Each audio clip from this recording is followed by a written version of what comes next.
name's Ralph and welcome to the channel. It's my time, let's go. Today we're doing some more work on Margaret and we're getting down to it. Now I've honed the cylinders out as far as I dare go. You know, I don't want to go any more than I have to, but I had to go a certain amount to get rid of the rust, and especially where the rings had sat in there, they had dug in a little bit more from the rust.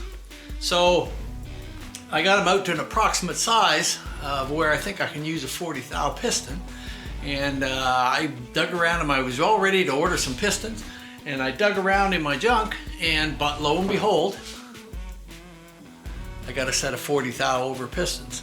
Now these are S&S forged pistons, so I wasn't quite sure exactly what they would be, and I don't think the numbers will show up on here because they're very, very, very hard to see, and they're written right across the top there. But we've got 106-5774 on the top. So I had to dig around in some of my paperwork and such, and trying to find out what exactly these are. They don't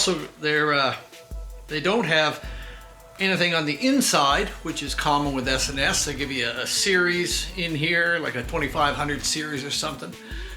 2800, but there's no markings inside, but we do have the markings on top. So I rooted around and rooted around and rooted around, and finally I found a sheet that gave me an explanation of what they are, and turns out that they are 74 cubic inch 40 thou over pistons, which is exactly what I need. So today I'm going to bead blast them off. I've got one done here. Got the top cleaned off of it rather than digging it and scraping it. I'll just throw it in the glass beater, and I cover up the ring grooves. I'm not sure exactly pros and cons to that, but I've often heard them say cover up the ring grooves when you're glass beading so as not to remove material, but glass beading really doesn't remove much. So we're going to go ahead and do that. I'm going to glass bead my cylinders now that I'm just about out to size, and once I have them all cleaned up and everything done, then I'm going to size them to fit these pistons. So again, it's a cleaning day, but we're going to go ahead and get at it. Not being sure of what I had, I dug out my old S&S Bible. Now this book is probably older than most of you out there, but it's been great for all sorts of things. But unfortunately, when you look into the piston section of it, it will list numbers for the series, etc., but they're usually for a kit, and I couldn't find a breakdown of individual ones to see what that number matched up for. Back in my junk, I dug around, and I have stuff that I've been ongoing for a motor for many years and have never got to it, but I'm going to get to it, I hope. And it had a set of oversized S&S pistons, big bore set, and had the instruction sheet in there, but I've remembered that back quite a few years when I dug in there and looked in it, that there was a sheet in there, never throw anything out, like this. And this sheet had all different listings and the 106 prefix on it, you know, as a lot of them have. Now, right at the very top, above my finger, and I don't think it will show up, but it shows me that that's what those pistons are. The 106-5774 40 thou over piston. It's a forged piston, and it's part of what they call a low compression piston. Now that doesn't mean that it's low compression like a 7.5, 7 to 1 on some of the earlier models. They're actually, I believe, 8.5 to 1, somewhere there. And their high compression pistons are 9 point something. So this low compression piston will work just fine, and it depends on the stroke, etc., as to how much compression you get out of it. But putting it in our stock setup, I believe we're going to get about 8.5 to 1 compression, which is pretty good on a shovel. And on Margaret, I think this will be just about right. But without this little sheet, I wouldn't have known what it was. Even to find the set that I had, which were 30 thou over big bores, it falls into the discontinued bracket here. So, you know, dealing with old stuff, you need the old material to try and figure out what it is, and without that, I probably would have been at a complete loss. Now, I could have contacted S&S, and I have no doubt someone down there could tell me what those were. But without it, I don't know whether they were 74 pistons or 80-inch pistons, but now I'm confident of what they are, and it won't hurt to put them in Margaret. So we're going to glass bead them off today and get them ready, and I'm going to get the cylinders masked off. I'm going to glass bead those off and try to get the old paint off. I've got some new paint coming that I thought was discontinued because my distributor used to always carry it in their book, and then come this year, the past year when the book was printed, it was no longer in there. So I did call and I did check, and turned out they had 2 cans of it. It was a barrel paint, high heat barrel paint, gloss, which I like. I don't like putting the flat on them, so it just looks so flat, and the gloss gives it a better shine and easier to clean off, to rinse off and such. So I got a couple cans of that on the way. Hopefully it'll be here today. So I'm going to get the cylinders ready. I'm also going to remove my lifter blocks that I put in there and repaint those. You know, if you leave one part that's kind of so-so, when you look at the whole thing, you'll not be happy with it. And I sort of figured that I would do that anyway. I just stuck them in there for the assembly. Okay, so let's get on with it. The glass beading does such a nice job on them. Instead of digging at the crust on these and such, it's a lot better to just blast it off, and it's nice and smooth, and you're not putting no gouges or anything in it. So let's get at it.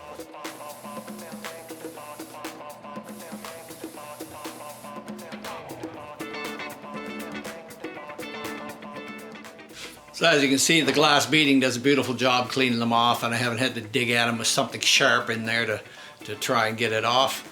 I'm just going to take some Scotch-Brite, some fine Scotch-Brite, and I'll go over the piston and clean it up, and it'll be ready to install after we wash it all out, of course, and get any kind of glass bead or anything that's in there, in any of the small holes inside through the ring grooves, and they'll be great. So I've kind of sprayed them out and wiped them down now, and cleaned them off with Scotch-Brite to make sure everything's nice and clean. I think you might be able to see those numbers in there. I don't know, I can't see them in the camera, but these are cleaned up very nicely, and will make a nice piston to use for Margaret, and I'm pretty happy with them. Make sure again to clean out everything, to blow out all these holes in here, and there's also a hole on these S&S pistons that's down in through here. It's actually where your piston pin runs, and they have a groove around there with an oiling hole, and it is fed through one of these little side holes right there. So it's important to get them all out. We're going to wash them out with hot soapy water a couple times, make sure there's nothing in them, and then they'll be great to use. And I'm happy to find them up here. A set of rings cost me almost a little over $100 for a set of rings alone. These pistons in the kit here run Canada over $600, close to $700 by the time you're done with taxes and such. So being able to reuse something that had light use on it and looks great is a bonus. Also, now when I looked at these, I had other pistons here with a higher dome on them, and you naturally think that the 74 ones stand taller, and that's not true. It had me at first because this was a smaller dome. I expected this to be an 80-inch pistons. And you have to be very careful when you're putting your pistons in to know exactly what they are. If you've just got some used ones that are in good shape and you want to use them for some reason, be sure of what you have. Now, if you take a set of 80-inch pistons and put them in a 74 motor, it'll all go in there and look great, and it'll move up and down, and everything will be the way it should. But your compression would be super, super low because the 80-inch pistons have moved this here, this point. I don't know what the exact measurement is, but the point where the pin is moved to bring the pistons down a little, to allow for the longer stroke at 4 1/4 with the 80-inch ones. Vice versa, if you take a set of 74 pistons and you put them in an 80-inch, you'll get more compression. But you do have to watch out for interference up in the head with your valves and such. All that would have to be checked before you could ever put a set in. If you had a set of high performance, let's say S&S ones that were 74s, and you were putting them in an 80 cubic inch engine, again, they would go in, they'd fit, everything would be fine. It would up your compression substantially, but you have to be careful where the valves come down. So you would have to assemble the motor, basically clay the top, and check out where your valves move up and down, and make sure that you have that clearance for them. Little stuff, but it is important. And the one other thing I wanted to mention, that people ask me sometimes about rings. You always see rings listed, chrome moly rings, moly rings or cast rings. Cast rings are designed for a piston that's just been refreshened, so to speak. Maybe put a ball hone through it just to put a crosshatch pattern back in it because it didn't have to be bored. And in that case, you would use a cast ring. The moly rings are for what they call a fresh bore. So if you bored your cylinders out and gone oversize, then you would have put a moly ring in for better break-in.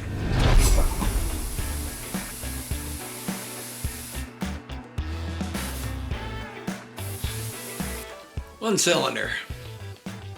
Get all that old crud off of it. And we're gonna put a bunch of coats of high heat black gloss on it, and they'll look like brand new.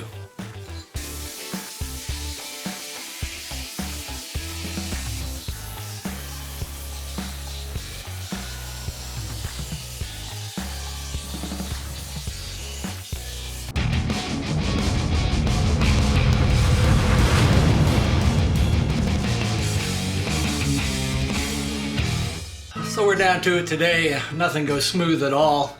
I don't seem to have any kind of luck, and Margaret has just been an ongoing challenge for me all the way through. As you seen earlier there, I had those S&S pistons. I thought they were going to be great. I was just about down to size, and I looked in there and I thought everything was great. And when I got ready to start doing my finishing cut up inside, there was a small mark, and I took it off, and lo and behold, it was a rust spot, and there wasn't enough there to take it out. I'd gone out as far as I could, so unfortunately I couldn't use the S&S pistons. But I do have a set of 50 thou over here, rings and pistons, everything that I need. So I've gone along and been working at it today, and I'm just about finished here. And we're ready, just taking the final few cuts, and then we'll ball hone it, and hopefully that will be it. Just when you think it's going good. It's a shame, I would have liked to use those, but stuff happens.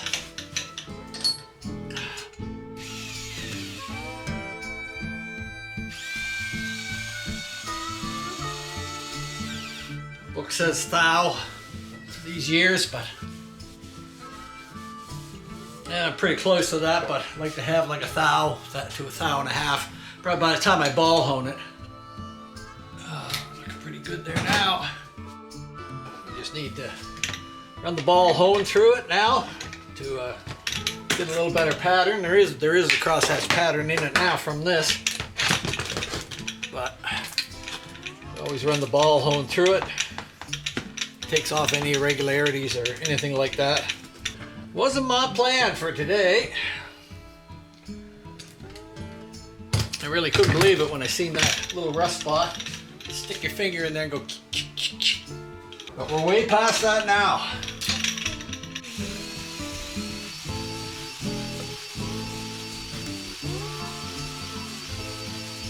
That's looking good now.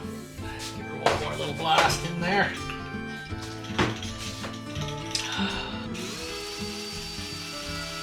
There we go. Nice.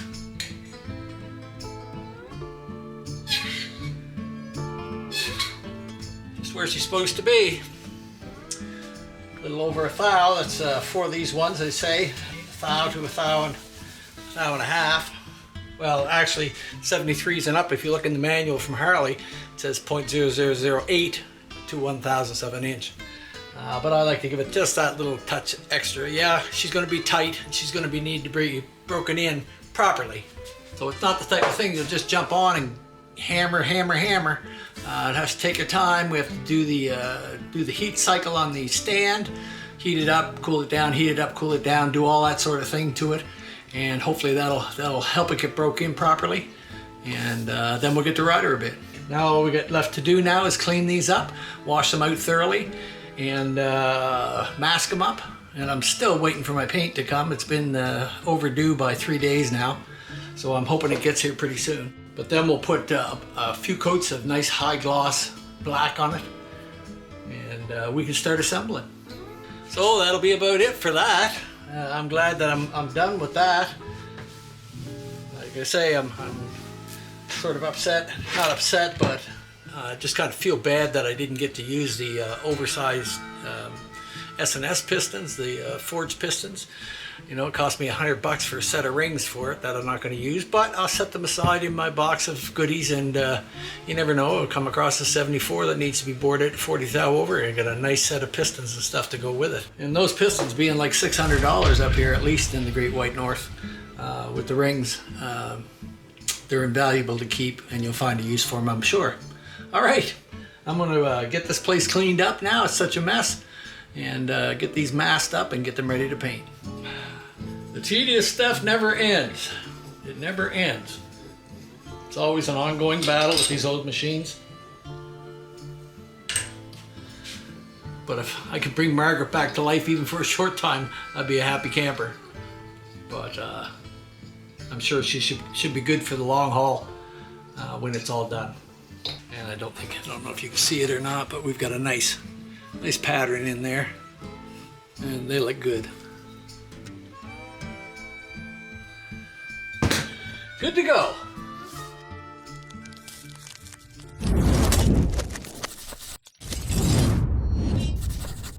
So we'll wash our cylinders out a couple times there, blew them out.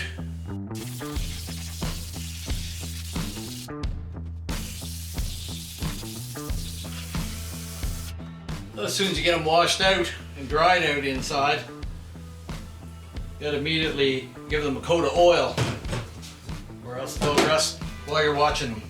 Be sure to look down inside because you can miss a spot. Yeah, we'll let that one set and go ahead and work on the other one.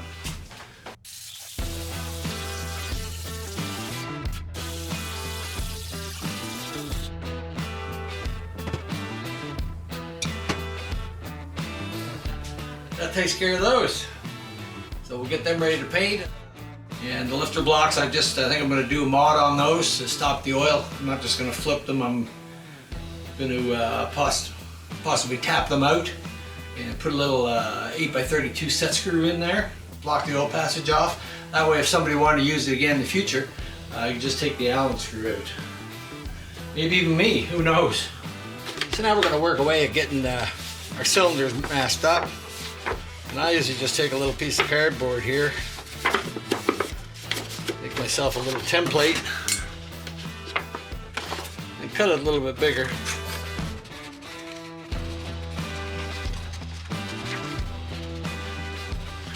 There we go.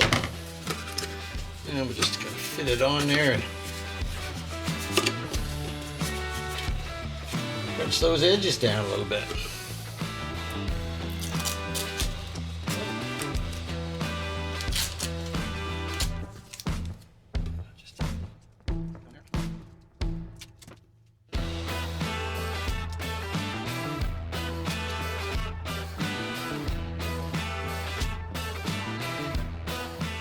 Let me just check, see if there's any little spots there that you want to cover up.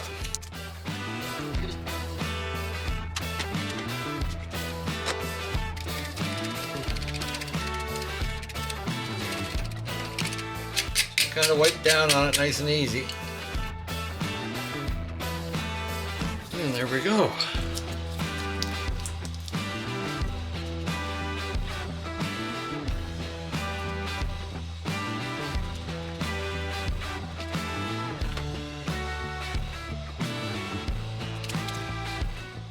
And then we'll just knife it.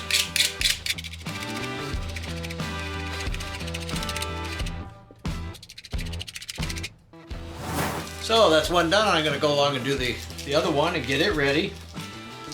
And I'm going to set them over by the stove on kind of a grate just to warm them up a little bit because they're quite warm now, but I want to make sure and get any water that's in there. So we'll do that and come back.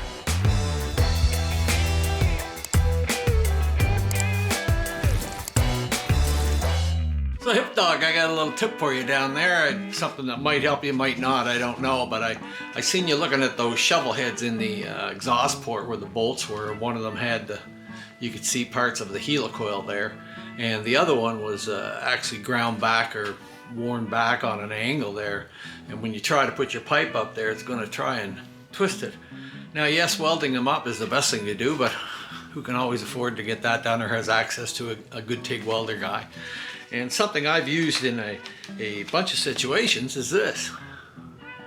This is a steel stick, and it's made by JB Weld. I'm not an advertiser for JB Weld or anything. And when you take it out, I always call it the Tootsie Roll stuff, because this is what it looks like. And you basically just slice off a piece, you know, judging how much you want to use. You're not doing a whole huge area. You knead it in your fingers there, and you keep working it and working it and working it. Eventually it'll all turn black, the whole thing. And because the heat from your hand keeps it pliable, I guess, I don't know. And you keep working it and working it and working it. And once you get it where you want, then you put it in where you want and massage it in and force it in and build it up, whatever you want to do. Maybe those helicoils, something should be done because they're sticking out. I would expect you got a good deep helicoil in the back in there. So you might want to try some of this over the top, and it would hold that helicoil in place. And JB Weld is, you know, regular JB Weld is not heat resistant. It won't take that heat up by the head, so, you know, it'll look good, but it really won't adhere. It says you can use it on exhaust systems, so I expect it will take the heat as well. It's 900 pounds of force, so I have heard guys drilling it and tapping it. I haven't done that myself, but I have no doubt that you could, because it seems fairly strong. But I'm just throwing it out there. Something that might help you out in a pinch and be well worth trying, and you'd be surprised the little uses that you find for it. Okay, good luck, yep.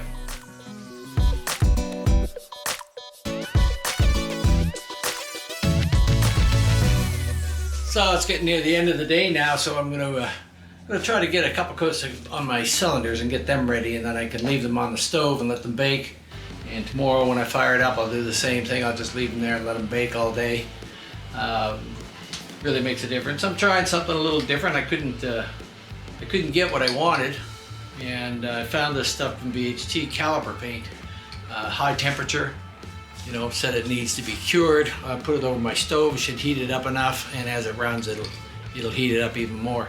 But it's up to you know, 900 degrees Fahrenheit, 490 centigrade. It's plenty of heat. It's always hard finding something, and I got in a bit of a bind trying to find something this time. So evidently what I wanted is not available anymore. So we'll make do with what we got.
So we'll put one more coat on.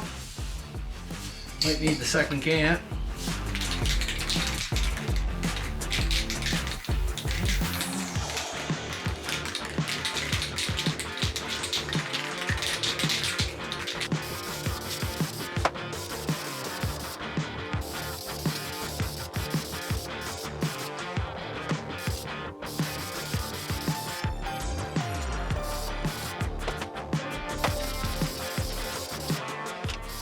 All right, we'll let them dry a little bit, then we'll put them on the stove and we'll let them bake most of the evening. And tonight, before it gets cold and stuff, I'll take them over into the house. But that's it for now. Cylinder's baking on the stove there now just to cure the paint. That's what I always do, and it seems to work out very well. Just keep turning them and letting them bake up before you use them.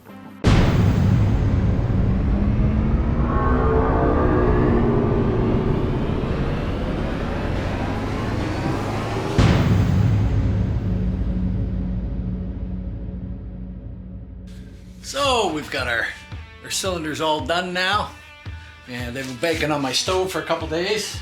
So the paint should be cured, I hope, to make it hard as it's supposed to be. So we're gonna go at putting the rings in, put the pistons on, and we already have our heads finished. So once the cylinders and pistons are on, we can pop the heads on.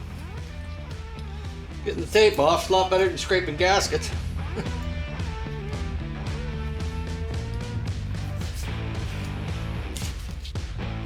We've well coated the cylinders with oil inside so that it would be all right while we were heating them. If we'd not done that, put them on the stove and they'd be cleaned right out, they would begin to rust very quickly. There you go. Now we're going to check our ring end gaps, and it's important that they all fit and that you keep the ones you check with the cylinders you do. When you buy rings, they come like this: top ring, second groove, third groove. So be sure to keep them in place. So let's get one out. And the first thing to do is see if there's any kind of marking on it, like a dot on it or anything like that. If there's a dot on it or mark like that, then that shows you that the ring should be up. But usually in the top compression ring, there's no dots. So we're just going to put it down in there gently. And we're just going to use our piston to push it down so that it's square in the cylinder and that the ends are flat. I've got a 15 here that'll just barely go in, a 15. So we're right in the middle of the ranges, because according to the manual, 10 to 20 thou on that ring gap is good. They say when it's worn out, you can be up to, I believe, 31 thou, which is quite a lot, and that's getting out there, but I've got 15 thou in there. I'm really happy with that. So we'll just gently take that out. I'm also going to check it from the bottom down through, up in a ways where the piston travels above the hole. There we go. We're just down below the hole, so that's as far as the rings possibly come down. And my 15 is just a little bit tight on that, so let's see, out of curiosity. I know it will be all right, but let's try my flashlight so I can see down in there. I'm down in there a ways. Oh yeah. 12 goes in there, no problem at all. Let's check it with our 15, because the 15 is just nice. It's a halfway mark there between the 10 and the 20. I can just, the 15 is snug in there, just snug. So we are where we want to be there. So we're going to set that one aside. Take our second ring. I'm going to start up here because it's easier.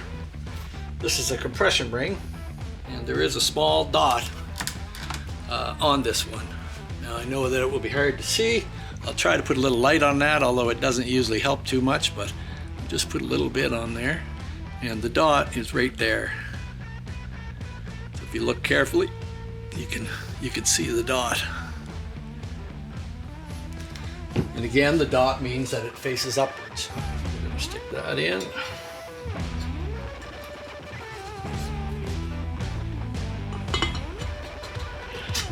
Past the lip a little bit.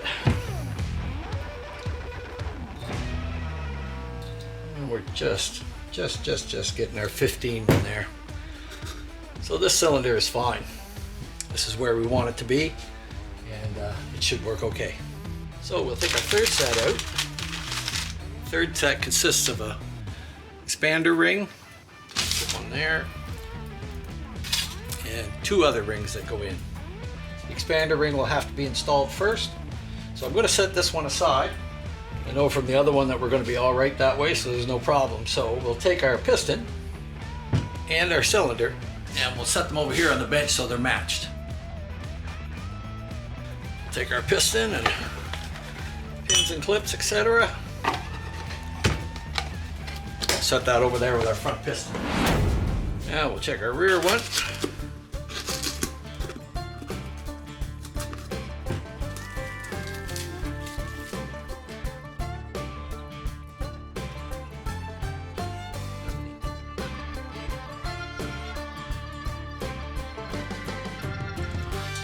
She's a tight 16. Specs on the bottom one are basically the same as the top, except they'll go from 10th thou to 45 thousandths of an inch. So there's quite a bit of leeway on the compression ring, but or on the second ring. But again, we want to make sure where we're at, what we're looking at. Oh, sorry, that's the top ring. Checking. Put that back in the top. And I can just get an 18 in there. So it's a little bit of difference, but nothing to worry about. We'll keep these in there. And we keep these rings again with this piston over there.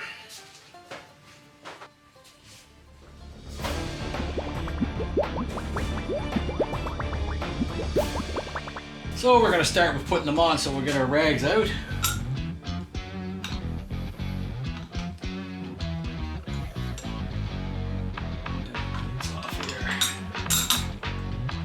I'm going to get my new, those ones will probably be all right.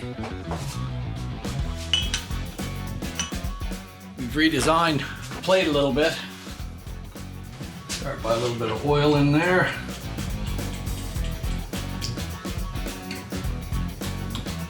Wrist pin, and I'll shoot a little bit in the bottom end there as well. Can't hurt any. Shot a little bit up in here. What we've done is put one wrist pin clip in first, and that's on that side, so that we won't have to worry about putting it on afterwards, and we can just slide our pin in through. So we'll get it started in here. Now sometimes if your pin is tight, just run your piston under some hot water for a few minutes, and that will expand it enough to allow the wrist pin to go in. So wiggle it around a little bit, and there we can shove it all the way through. Now I do just want to put my rag on here while I'm dealing with the wrist pin clip, because they can go anywhere. And the wrist pin clip has two sides, a beveled side and a flat side, and we want the flat side to face outwards. That helps to lock the clip into place and keep it where you want to go. And we want to put the openings up at 12 o'clock.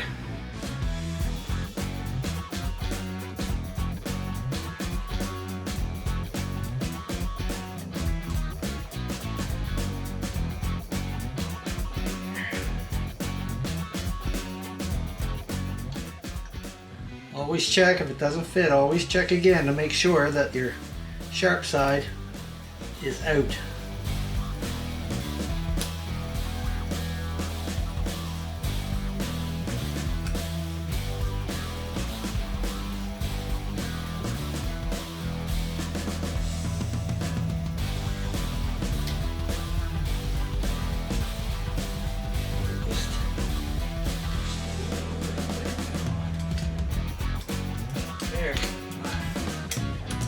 It's in there now, and when I put the clip in it and just compress it slightly, I'm able to move the clip around. And just to be sure, I like to put something, my pin pusher in there, and just tap it. That brings it hard over against that clip. So if there was any problems there at all, it would pop out.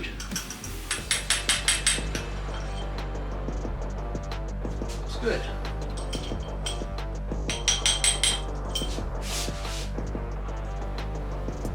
Okay, and the ring gap is at the very top. So if you enjoyed this video, like, subscribe, ring the bell, do those kind of things. Coming along next week, we're going to go farther into it, and I ran into another problem, as it always is problematic with a lot of things. But we've worked through it, and we're starting to get the motor together, and some things are looking closer all the time. So stick with us, and be sure to check out my brothers down south, Hippie's Chopper Corner and Slickhead's Custom Cycles. They're working hard at it, as is Gus at This Old Chopper, all working hard to keep their YouTube channels out every week, and it can be a grind. So check out their channels, hit that subscribe button, leave them a comment. That's what it's all about. All right, I'll see you next week.